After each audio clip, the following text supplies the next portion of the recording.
कोलकाता कांड के 14 दिन हो गए हैं। बेटी को इंसाफ दिलाने के लिए साथी डॉक्टर हड़ताल पर हैं। इस बीच केंद्रीय जांच एजेंसी सीबीआई ने सुप्रीम कोर्ट में अपनी स्टेटस रिपोर्ट दाखिल कर दी। इस रिपोर्ट में कई नए और बड़े चौंकाने वाले खुलासे हुए हैं। सीबीआई ने सुप्रीम कोर्ट को यह भी बताया कि उसकी जांच कहां तक पहुंची है और इस पूरे घटनाक्रम में किस पर संदेह गहरा रहा है, किसने पूरे घटनाक्रम में लापरवाही बरती है और कौन कौन जांच के दायरे में रखा गया है। सीबीआई ने शुरुआती स्टेटस रिपोर्ट में अस्पताल प्रशासन को सीधे कटघरे में लाकर के खड़ा कर दिया है। पूर्व प्रिंसिपल संदीप घोष की भूमिका पर गंभीर सवाल उठाए। सीबीआई ने यह भी दावा किया कि घटनास्थल से छेड़छाड़ हुई है।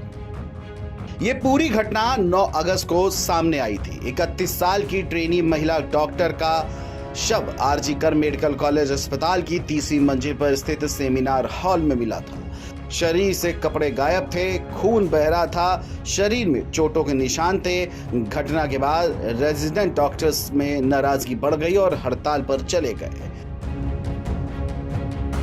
पुलिस ने आरोपी संजय रॉय को गिरफ्तार कर जेल भेज दिया। 5 दिन बाद हाई कोर्ट ने मामले को पुलिस से सीबीआई को ट्रांसफर करवा दिया। 2 दिन पहले सुप्रीम कोर्ट ने मामले को स्वतः संज्ञान लिया और सीबीआई से अब तक की जांच की प्रगति रिपोर्ट दाखिल करने का आदेश दिया। 22 अगस्त यानी आज के दिन सीबीआई ने अपनी स्टेटस रिपोर्ट को सुप्रीम कोर्ट में पेश किया। रिपोर्ट में क्या क्या खुलासे हुए हैं इस खबर में आपको बताते हैं। सीबीआई को अब तक इस मामले में जो सुराग और सबूत मिले उससे गैंगरेप की पुष्टि नहीं हो रही है। फॉरेंसिक रिपोर्ट और सीसीटीवी के सबूतों के मुताबिक अब तक सिर्फ आरोपी संजय रॉय की संलिप्तता की पुष्टि हुई है। सीबीआई अब वारदात में किसी अन्य के शामिल होने का पता लगाने के लिए किसी निजी एक्सपर्ट से फॉरेंसिक रिपोर्ट की जांच कराने की तैयारी में है। सबसे गहरा सवाल तो ये है कि क्या इस वारदात में गिरफ्तार आरोपी संजय रॉय अकेले ही शामिल था या फिर उसके साथ कई अन्य आरोपी भी हैं।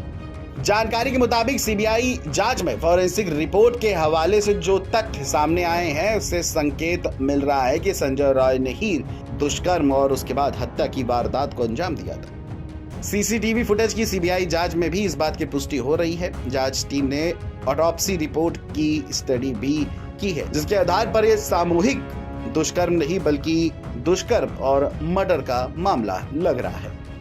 कोलकाता दुष्कर्म और हत्या मामले में आरजी कर मेडिकल कॉलेज के पूर्व प्रिंसिपल घोष लगातार सुर्खियों में बने हुए हैं। गुरुवार को लगातार 7वीं बार सीबीआई की टीम ने घोष से पूछताछ की रही है और जांच अधिकारी 6 दिन से अब तक संदीप से तकरीबन 80 घंटे के आसपास पूछताछ कर चुके हैं। 7वें दिन भी पूछताछ जारी है।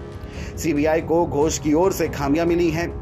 इस बात के सबूत मिले हैं कि अपराध स्थल पर छेड़खानी की गई है। मामले को संवेदनशीलता से संभालने में अस्पताल अधिकारियों की ओर से भी लापरवाही की गई है। सीबीआई का मानना है कि ऐसे मामलों में सभी प्रोटोकॉल जानने के बावजूद अस्पताल के अधिकारी विशेष रूप से पूर्व प्रिंसिपल डॉक्टर संदीप घोष अपराध स्थल की पूरी तरह से सुरक्षा करने में नाकामयाब साबित हुए। घोष ने हत्या की सूचना दिए जाने के बाद भी सक्रिय कार्रवाई नहीं की। रेनोवेशन का काम भी सीबीआई की ओर से घेरे में है जांच की। दरअसल सीबीआई ये मान रही है कि अस्पताल प्रबंधन की ओर से घोर लापरवाही बरती गई है और इस संवेदनशील मसले को अस्पताल प्रबंधन ने ढंग से हैंडल नहीं किया। ये सारी बातें सीबीआई ने सुप्रीम कोर्ट के सामने रख दी हैं। अन्य स्टाफ पर भी सवाल उठाए हैं। बतौर प्रिंसिपल संदीप घोष की जिम्मेदारी थी कि दुष्कर्म और हत्या की खबर मिलते ही वो बेहद संजीदगी से निपटते, लेकिन आरोपों के मुताबिक वो क्राइम सीन की सुरक्षा करने में नाकामयाब रहे और उन्होंने खबर मिलने के बाद भी सक्रिय कार्रवाई नहीं की। वहीं सुप्रीम कोर्ट ने कोलकाता पुलिस को फिर फटकार लगाई। जस्टिस जेबी पारदीवाला ने कहा कि 30 साल के अपने करियर में ऐसी लापरवाही वाला केस नहीं देखा। कोर्ट ने क्राइम सीन से छेड़छाड़ का शक जताया। सीबीआई की स्टेटस रिपोर्ट में दावा किया गया है कि कोलकाता पुलिस ने क्राइम सीन को पोस्टमार्टम के बाद घेरा। एफआईआर में 14 घंटे की देरी हुई। कोर्ट ने सवाल किया कि अप्राकृतिक मौत दर्ज होने से पहले पोस्टमार्टम कैसे हुआ। मजिस्ट्रेट रिपोर्ट पर भी सवाल उठाया। कोर्ट ने कहा कि लगता है कि कुछ पन्ने बाद में जोड़े गए हैं। 2 दिन पहले सुनवाई में भी अस्पताल में घुसपैठ की घटना पर कोर्ट ने सख्त नाराजगी जताई थी।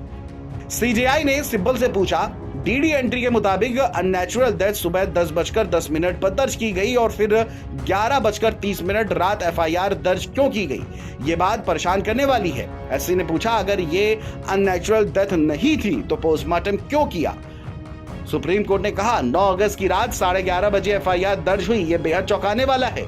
एससी ने पश्चिम बंगाल पुलिस से पूछा, अननेचुरल डेथ केस आपने कब दर्ज किया? एससी ने पश्चिम बंगाल सरकार से फिर पूछा कि आखिर इतना समय क्यों लग रहा है।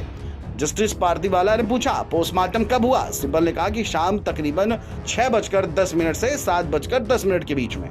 उन्होंने पूछा कि कैसे 9 अगस्त को रात 6 बजे पोस्टमार्टम किया गया, क्योंकि महिला डॉक्टर की अप्राकृतिक मौत हो गई और फिर भी अप्राकृतिक मौत की जानकारी 9 अगस्त को रात के तकरीबन 11:30 बजे पुलिस को भेजी जाती है।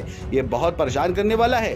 हालांकि दुष्कर्म हत्या 8 से 9 अगस्त की रात में हुआ था, लेकिन पुलिस को 9 अगस्त की सुबह 10 बजे ही अपराध के बारे में सूचित किया गया था। अस्पताल के अधिकारी इतने लंबे समय तक क्या कर रहे थे? बड़ा सवाल सुप्रीम कोर्ट ने अपनी तरफ से पूछा। बेंच ने यह भी कहा कि सुनवाई के दौरान वकीलों ने कुछ सुझाव दिए, जिसमें ड्यूटी के घंटों को रेगुलेट करने और मुआवजे के लिए फंड बनाने की मांग की गई।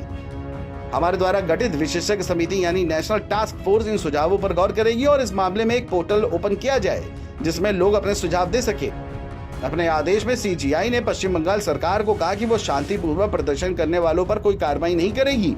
अगले हफ्ते इस मामले की सुनवाई करेंगे। सिब्बल ने कहा कि वो कोर्ट से कुछ कहना चाहते हैं, तो वहीं सॉलिसिटर जनरल ने भी कहा कि वो भी कुछ कहना चाहते हैं, जिस पर सीजीआई ने हड़ताल पर गए डॉक्टर्स से फिर अपील की और कहा कि वो काम पर लौट आए। सुप्रीम कोर्ट ने सीबीआई कोर्ट को संदीप घोष के पॉलीग्राफ टेस्ट पर कल शाम 5 बजे तक आदेश पारित करने का निर्देश दिया है। बहरहाल सुप्रीम कोर्ट में स्टेटस रिपोर्ट सीबीआई द्वारा पेश करने के बाद जिस तरह से सुप्रीम कोर्ट सख्ते में है और परेशान है, कहीं न कहीं एक बड़ा फैसला ले सकते हैं इस पूरे मसले को लेकर के। Video desk NBT online.